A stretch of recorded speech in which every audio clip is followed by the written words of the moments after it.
All right, here are 3 Dynasty sell highs. Get them off your team. Kyle, who we starting with? We're going to start off with David Montgomery. And this ain't even a knock against Montgomery. It's just that's how good Jahmyr Gibbs is. He has taken over this backfield. He's dynamic. He's elite. And Montgomery is just going to keep getting smaller and smaller pieces of this pie, unfortunately. But coming off a fantastic year as that compliment to Gibbs, he's still got a lot of value for people that think they'll probably remain fairly even. They won't. I'm trying to trade him high.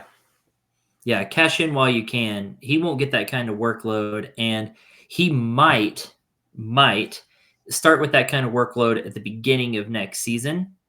You're playing with fire if you hang on to him. The longer you hang on to him, the less you'll get out of him. Now he's coming off that high season.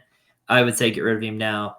It may already be too late. Gibbs has all the hype around him. We got to see what Gibbs could do. He is just dynamic, and they'd be silly not to make Gibbs that lead back and give him the ball as often as possible. So Montgomery, as good as he is, going to take a bit of a backseat. Now, that being said, if you own Jahmyr Gibbs, he has more value as a handcuff probably than he will as a standalone next year. If you're keeping him as a standalone, you're banking on touchdowns, and that is hard to bank on. Yep. So if you have him as a standalone, sell. And try to sell him to the Gibbs owner. Mm-hmm. Yeah, absolutely. All right, who's your next sell? My next sell, Mr. George Pickens. And the main reason is 2 words. Arthur Smith. Oh, no. Arthur Smith. They finally get rid of Matt Canada, have a meeting amongst themselves and say, how can we do worse on offense? And then hire Arthur Smith. So, yeah, and he's coming off of a pretty decent year. Like, he had some pretty good games in here, showed flashes of that elite.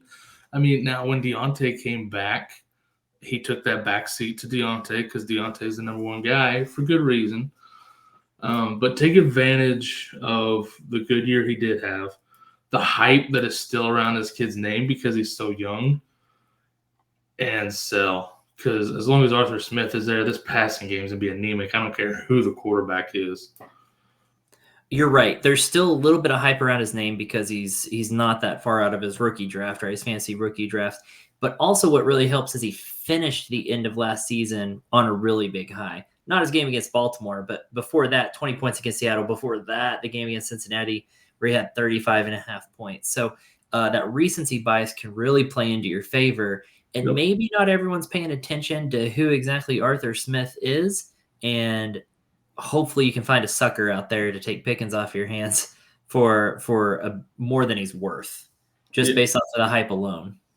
Yep. Go find the guy that's a fan. You got to play to that homerism just a little bit. I overpay for guys that I like. It is what it is. Go find that guy. Arthur Smith, the dagger in the Steelers offense. Yeah. All right. In every offense he's on. Every offense. All right. Let's move on to your third one. Who you got? Final guy, Mr. Christian Watson. Yeah. Once again, struggled with injuries this year. But the bigger thing to me is watching the Packers and watching Jordan Love. He has more chemistry and more trust with Romeo Doubs, Jayden Reed, and even down the stretch, Dontavius Wicks. He was throwing to Musgrave quite a bit before he got hurt.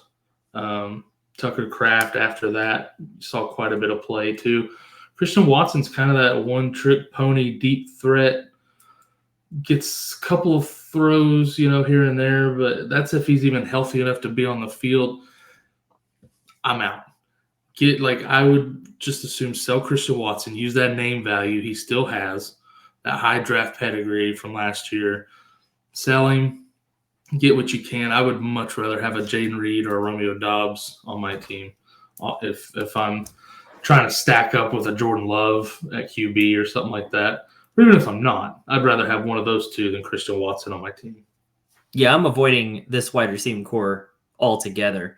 It's kind of feast or famine. It seems like every game is just a different wide receiver. Whoever just happens to draw the worst corner on the opposing team that week. like you mentioned all of the weapons that he threw to, that Jordan Love was throwing to this year. And I mean, all of them had a good game. It's whoever was scoring the touchdowns those games. When you look at Christian Watson's production this year, the only ones he was worthwhile were the only ones he scored in. So he's touchdown dependent, right? But I think all of those wide receivers are kind of touchdown dependent. So I'm avoiding all of them, but Christian Watson definitely kind of has the most name power behind him. So you can cash in on him the most. And there's some people that are still holding out hope, thinking that he is only kind of in that down position because of the injuries, right? Oh, if he had played a whole season, he would have more rapport with Love and he would have scored more. Maybe, maybe not.